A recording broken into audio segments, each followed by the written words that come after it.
Erev Tov, everyone. Welcome to Harga'ot Kolot. I'm Perry Burbragger. And I'm Daniel Levine. Today's special guest is longtime tzevet member David Schwartz, also known as Schwoty. For his harga'ah, he will be telling a story called the Shabbat Spice. So lay down, close your eyes, and enjoy.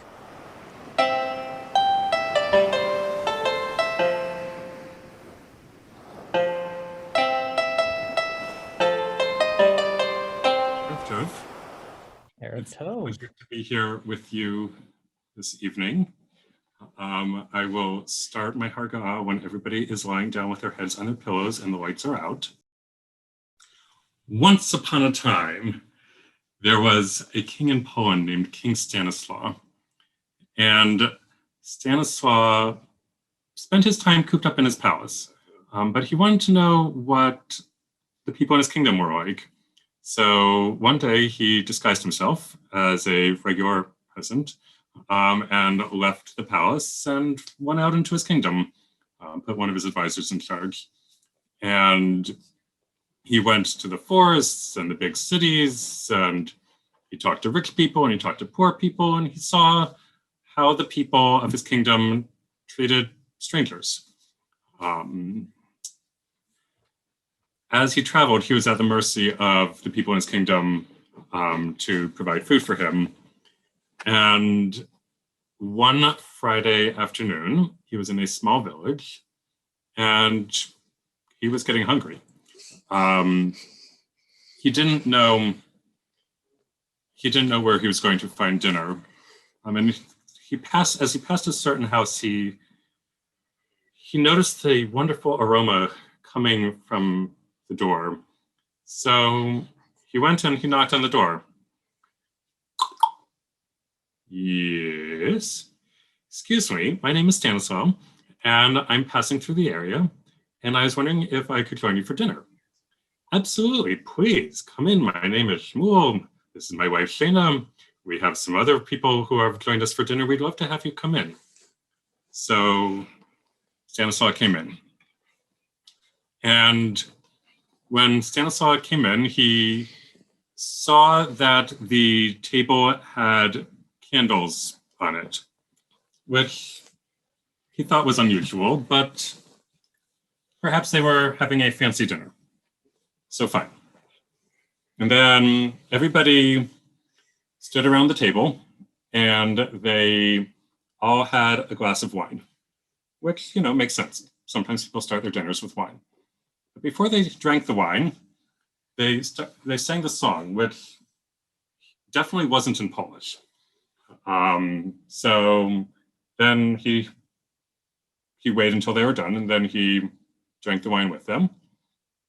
And then everybody went to wash their hands, which, makes sense because, it's a little dusty and a little dry, and, it's good to wash your hands before you eat. And he noticed that people were using this strange cup that had two handles, but maybe it was like an heirloom, some family custom to use this two-handled cup. And he noticed that the first person didn't use soap. Okay, maybe they forgot. The second person also didn't use soap, which, was a little strange. The third person didn't use soap either. He was wondering, what is it with these dirty people? They're not using soap when they wash their hands. And then they all finished washing their hands with the strange two-handled cup.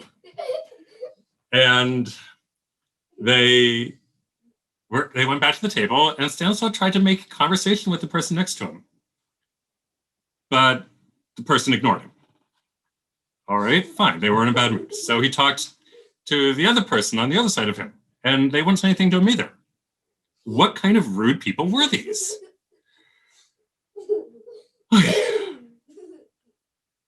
So finally, he gave up, and everybody was standing around the table, and he noticed that there was this piece of cloth on the table. Now, maybe they were in a rush and they'd forgotten to clean up that one piece of the table, or maybe it was a decorative centerpiece. Fine. Shmuel lifted the cloth off the table, and underneath was bread, which, makes sense. Stanislaw was used to having bread at a meal. But this bread had braids in it. Who braids their bread? Braids in your hair? Absolutely. Braids in bread? Really? So they all said this, like, something. It certainly wasn't Polish. And then Shayna put salt on the bread, which maybe she'd been absent-minded and forgot to put salt in the dough before, so she had to make up for it now, and fine. So everybody got a little bit of this bizarre braided bread. But as soon as he took a bite of it, Stanislaw forgot about how unusual the bread was, because the bread was amazing. And everything that came after that, each thing was better than the previous thing. The soup was super, the entree was delicious, and the dessert was delectable. But it wasn't just the food that made this meal so special.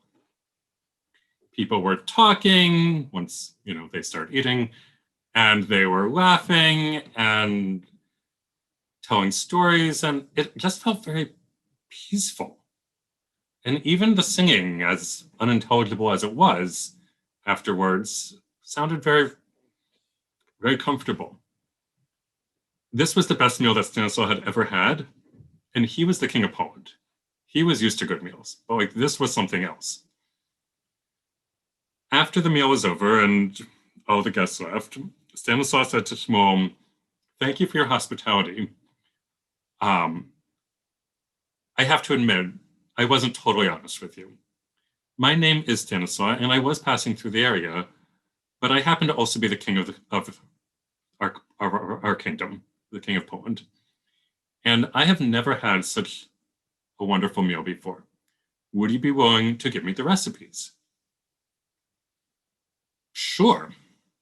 I made some of the food. Shayna made some of the food. We won't write it down for you, but we can tell you everything that went into everything, and you can write it down for yourself."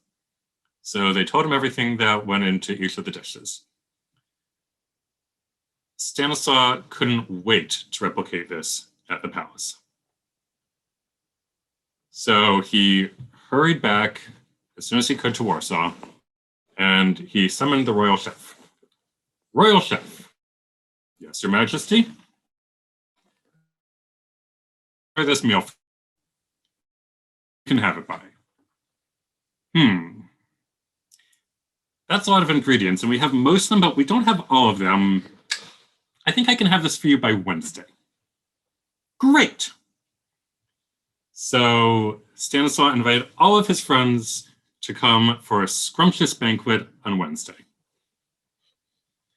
Wednesday came, and all of his friends came, and Stanislaw sat down to taste the soup. He took the first bite, and it was good, but something was off. "Royal chef." "Yes, Your Majesty?" "Are you sure you put everything in the soup?" "Certainly, Your Highness. If something is missing, maybe the person who gave you the recipe forgot to tell you about something. You should ask them." "All right." So Stanislaw summoned Shmuel. Shmuel came on Thursday. The soup was reheated, and Shmuel took a bite. "Well, what is it, Shmuel? It seems from your face that this isn't quite the same soup that you had when we ate together."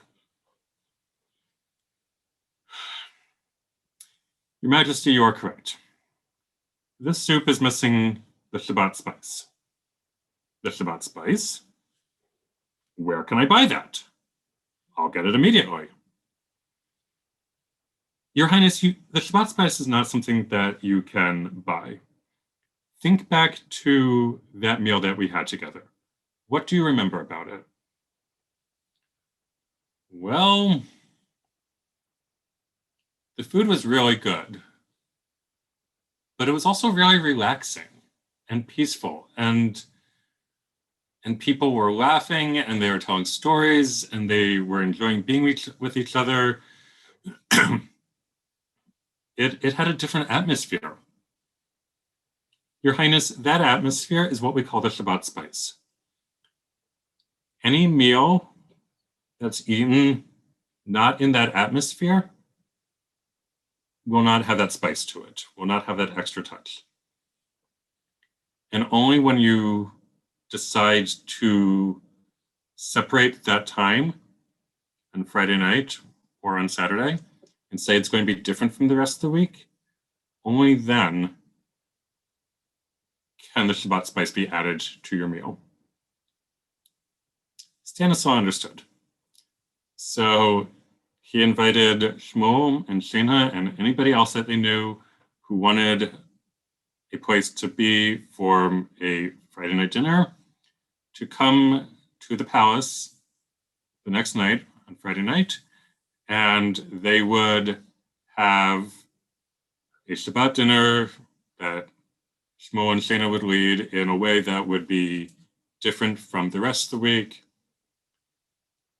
And everybody came, and it was a wonderful Shabbat experience for everybody.